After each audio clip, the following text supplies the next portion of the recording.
Good morning students. Welcome to the social class. Today's class is about third chapter in civics. That is, why do we need parliament? This is the third chapter from civics.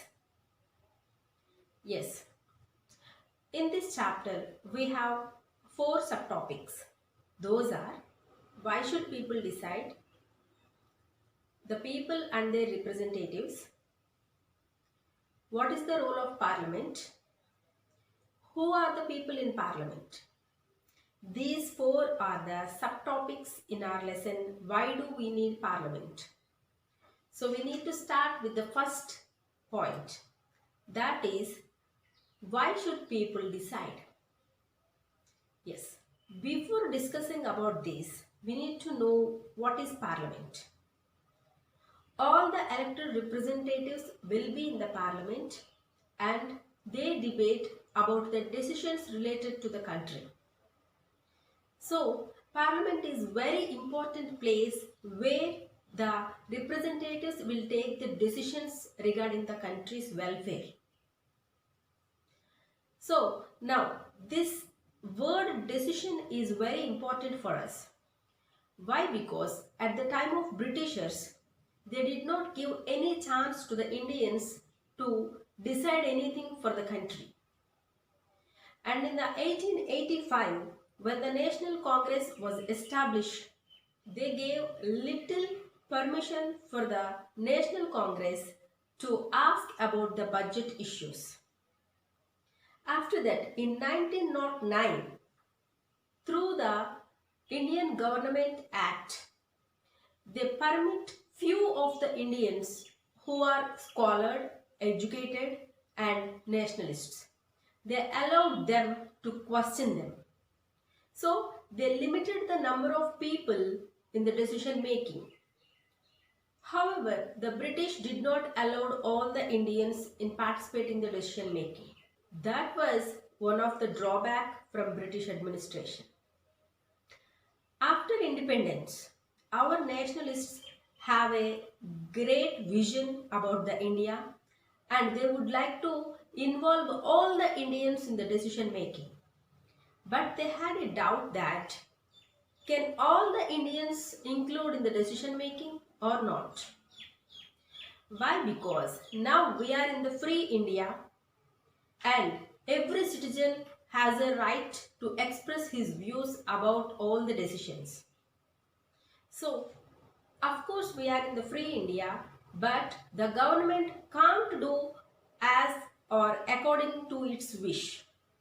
It has to sensitive to the needs and the demands of the public. And it has to obey the demands of the people. So, our nationalists would like to give the ultimate power to the citizens of India. So, after a long debate, our nationalists and the Constitution of India vote for the universal adult franchise. Yes, what is universal adult franchise? Universal adult franchise means exercise the voting power in the elections by the citizens who are having the 18 years age in spite of their gender, race, religion, caste, social and economical backgrounds. So, any of the citizen of India can exercise his or her vote in the elections is called universal adult franchise. So, they made all the Indians as part in the decision makings. In spite, it is very important for the democratic country to have a part of the citizen in the decision making. Yes. Now, you have been provided an image in the same page that an old man observing the poster of EVM means electronic voting machine. Yes, these electronic voting machines are introduced in Indian general elections in the year of 2004. So, in which year electronic voting machines are introduced in India? Yes, in the year of 2004 general elections, India introduced electronic voting machines. Another point about EVMs are we have saved 1,50,000 trees by the introduction of EVMs in our elections. Otherwise, we would have been cut these trees to produce 8,000 tons ballot papers. So, EVMs are very good to the environment also to save the trees.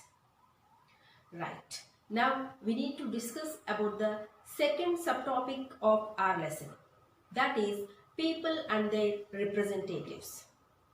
Yes, people and their representatives. As the name indicates that people elect their representatives. The first foremost important point for every democratic country is the participation of the individuals. And individuals are most important for every democratic country. Yes, the people form the government and they will rule the government. This type of governments means this type of democratic governments needs the trust of the people, and the governments and the government institutions and public institutions need to gain the trust of the people in a democratic country. Yes, and you may have a question that how an individual can take a part in the form of government and how they can have a power on the government.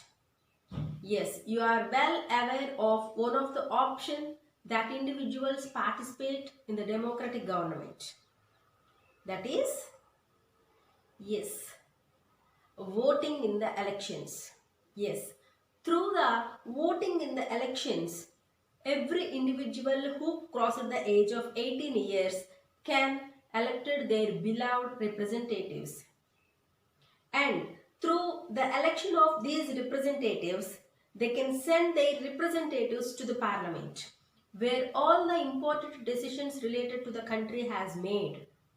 Means indirectly the individuals are taking part in decision makings.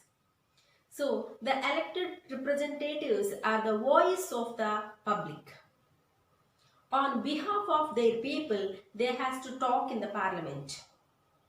Yes, this is one of the opportunity to the individuals who can participate indirectly in the parliament is provided by the Constitution of India. The elected representatives by the public form a government which exercise its power and take the decisions on behalf of its people. The parliament, which is made up of all the elected representatives, now controls and guide the government. So here from this sense we can get the point that people or public or indirectly participate in the taking decisions for the country.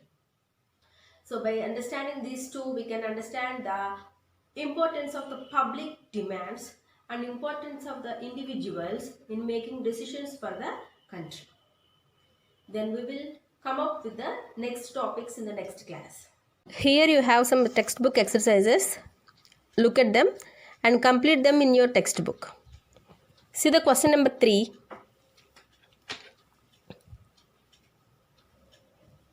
From the list below, identify the work of a state government and that of central government. The first one is the decisions of the Indian government to maintain peaceful relations with China. So this decision is in the hands of central government. The second one is the decision of Madhya Pradesh government to discontinue board exams in class 8th for all the students under the board.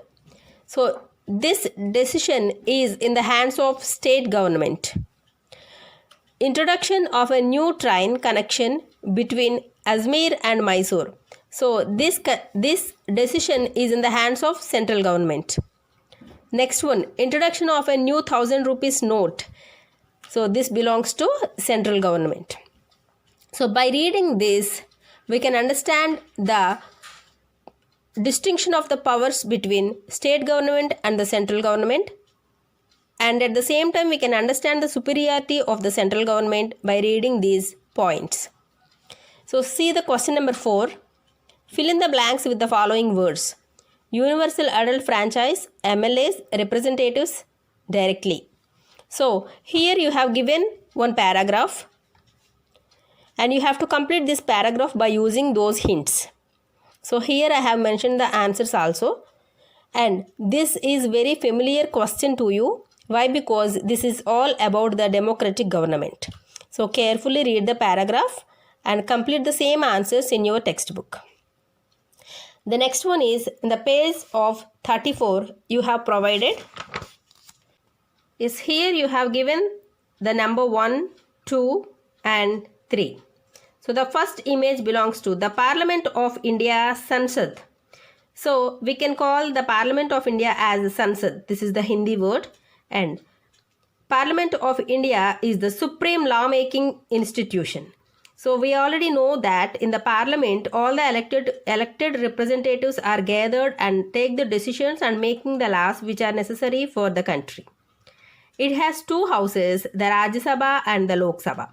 So in the Parliament of India we have the two houses, Rajya Sabha and the Lok Sabha.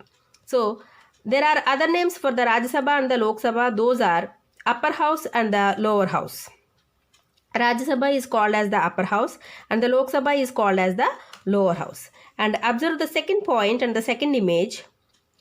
Rajya Sabha, the Council of States. So the other name for the Rajya Sabha is not only the upper house, and it is also called as the Council of the States, with a total strength of 245 members, is chaired by the Vice President of India.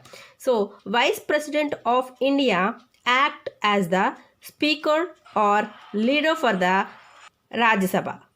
So whoever the Vice President of India, that person follow the or lead the proceedings of Rajya Sabha.